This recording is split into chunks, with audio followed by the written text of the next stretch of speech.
Welcome back to You Heard It Here with Dr. Gary. This is Earwax Removal Vlog number 100. I can't believe we've made it this far and have actually got through 100 of these different episodes. In today's episode, we're going to see a compilation of different ears.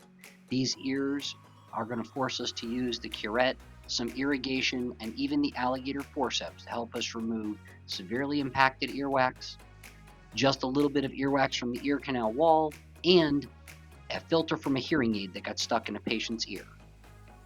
For this first ear, you could see when we looked down the ear canal, it was impacted. The patient had used a Q-tip and crammed that earwax down the ear canal, forcing it to have an absolute wall that the sound had trouble getting past.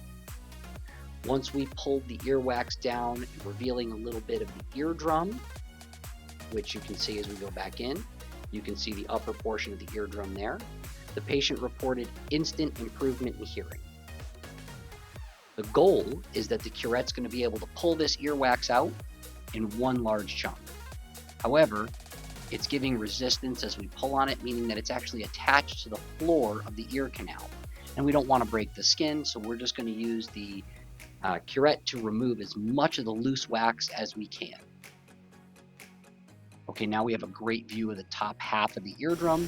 We're going to use a little bit of that irrigation that we talked about just to help to get that wax off the ear canal floor and break the connection between the skin and the earwax.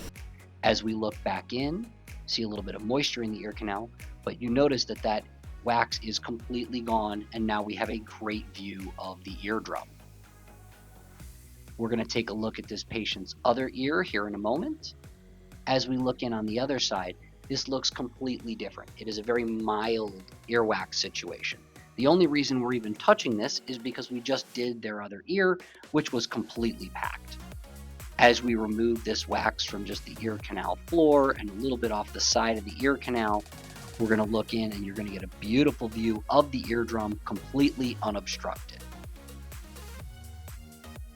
Now we're going to move on to our next patient, as that patient did a little bit of a Valsalva, showing us that their eardrum was moving properly. Again, here we get a great view of the eardrum, but you do notice this dried caked wax on the side of the ear canal. We're going to do the best we can to get this to remove in one large chunk.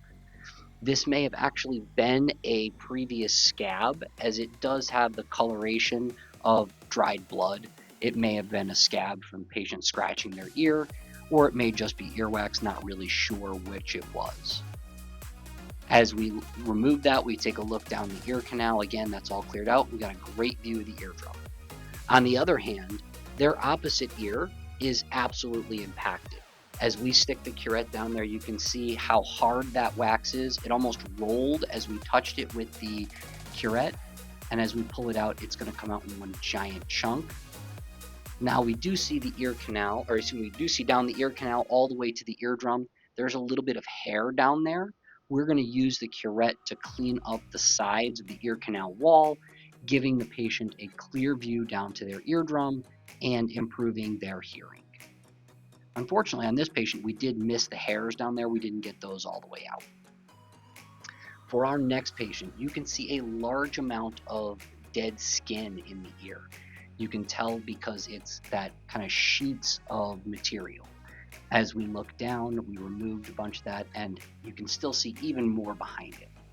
We're going to use the curette to remove this, pulling it to the side, and you can see how thick that wax and dead skin actually is in this patient's ear. If you like these wax removal videos, please take a moment to like and subscribe. It really does help with the YouTube algorithm and helps to keep me motivated to put out the next 100 of these videos. All right, as we've done this here, we're going to keep pulling this skin, this dead skin, back away from the ear canal wall, trying to keep it as clean as possible. The reason it's important that we get the majority of this off is once that skin starts to fall off the ear canal wall, it collects in the middle, and then when people use Q-tips or put anything else in their ear, it pushes it deeper down. This is a filter from a hearing aid. So we've already used the curette and irrigation. Here come those alligator forceps. We're just going to gently grab that filter and pull it out, giving us a great view of the patient's eardrum and helping to fix their hearing aid at the same time. This has been You Heard It Here with Dr. Gary. Thanks for watching. Look forward to seeing you in the next video.